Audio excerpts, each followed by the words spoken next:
안녕하세요. BTX입니다. 오늘은 사도행전 6장을 살펴보겠습니다. 성령의 역사로 교회는 날로 부흥해 가고 있었지만 아울러 예수가 부활하셨고 그리스도여 하나님의 아들임을 증거하는 사도들에 대한 박해 역시 시작되고 있었습니다. 한편 아나니아와 삽비라의 거짓 증언으로 교회가 오염되고 분열될 위기를 성령님이 개입하셔서 해결하여 주셨습니다. 성령님이 베드로와 사도들을 모든 진리 가운데로 인도하셨고 교회를 음부의 권세가 흔들지 못하게 막으셨기 때문입니다. 그런데 제자들의 숫자가 늘어나면서 교회 안에 예상치 못한 문제가 발생하였습니다. 그것은 가난한 형제 자매들을 돌보는 구제라는 선한 사역 때문이었습니다. 구체적으로 살펴보면 믿는 자들 중에 아람어를 사용하는 히브리파 미망인들과 그리스말을 하는 헬라파 미망인들 사이에 구제 때문에 의도치 않은 차별이 발생했기 때문입니다. 소위 식탁을 섬기는 사역에 사도들이 관여하였지만 바쁜 사도들은 실수로 헬라파 미망인들을 구제 대상에서 누락시켰던 것이죠. 그래서 헬라파 유대인들이 불평을 터뜨렸고 사도들이 이 문제의 해결을 위해서 모든 제자들을 불러놓고 그 해결책을 제시하였습니다. 그것은 사도들이 헌금을 분배하고 공정하게 처리하는 구제를 위한 행정적인 일에서 손을 떼겠다고 한 것입니다. 사도들은 하나님의 말씀을 전하는 일 외에 교회 재정 문제에도 관여하여 사역의 집중력을 상실했음을 인정한 것이죠. 사도들은 성령의 능력으로 사역하고 있었지만 그들은 슈퍼맨이 아니었고 능력에 한계가 있었던 것입니다.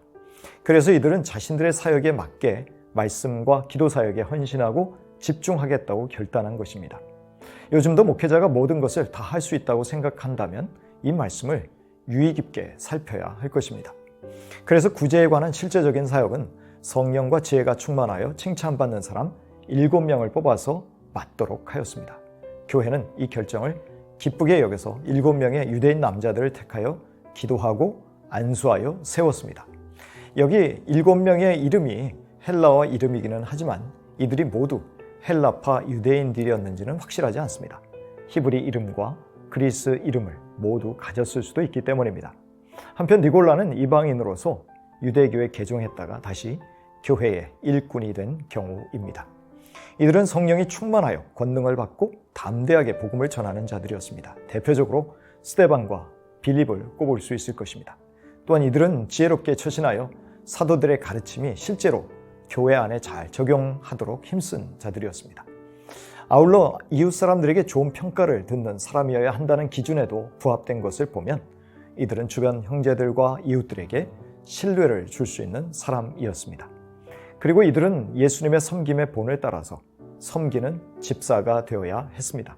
사도들의 말씀과 기도 사역이 하나님이 맡기신 사역이었듯이 7사람의 집사들의 사역 역시 동등한 은사에 근거한 중요한 사역으로 인정받아야 함을 의미했습니다.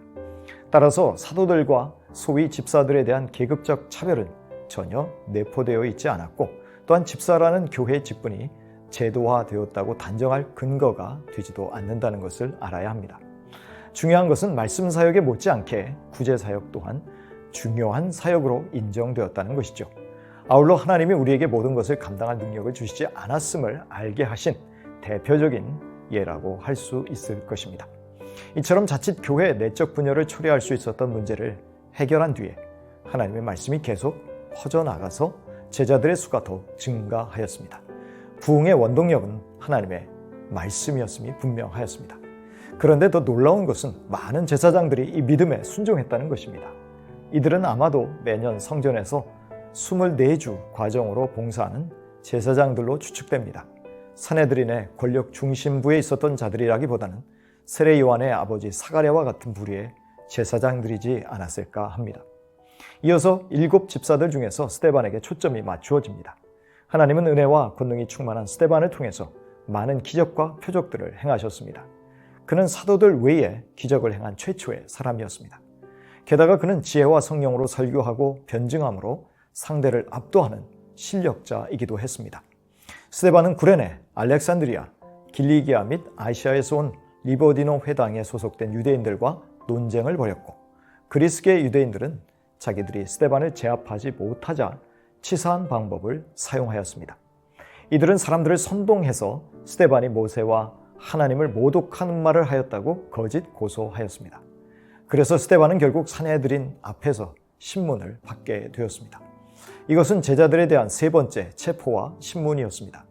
거짓 증인들은 스데반이 성전과 율법을 거부하는 주장을 하였고, 더 나아가 예수님이 성전을 헐고 모세의 전통을 반대했다는 주장을 펼쳤다고 종교 지도자들을 선동하였습니다. 그러나 우리가 복음서를 통해서 살펴보았듯이 예수님은 율법을 인정하셨고 그것을 완성하러 오셨다고 하셨습니다. 또한 성전을 파괴하겠다고 위협하지도 않으셨습니다. 예수님은 성전된 당신의 몸을 가리키셨을 뿐입니다. 스데반에 대한 이 모든 고소가 거짓이었습니다. 그런데 신문을 받는 스데반의 얼굴이 천사의 얼굴처럼 변화했습니다. 그에게서 분노, 두려움이 아닌 성령의 임재 가운데 나타난 확신, 평안, 용기가 그 얼굴에 나타나고 있었던 것이죠. 모세는 그 장인 이드로의 충고를 받듣고 자신을 도울 백성의 지도자들을 뽑아 사역을 나누고 큰 사역 부담에서 벗어났습니다.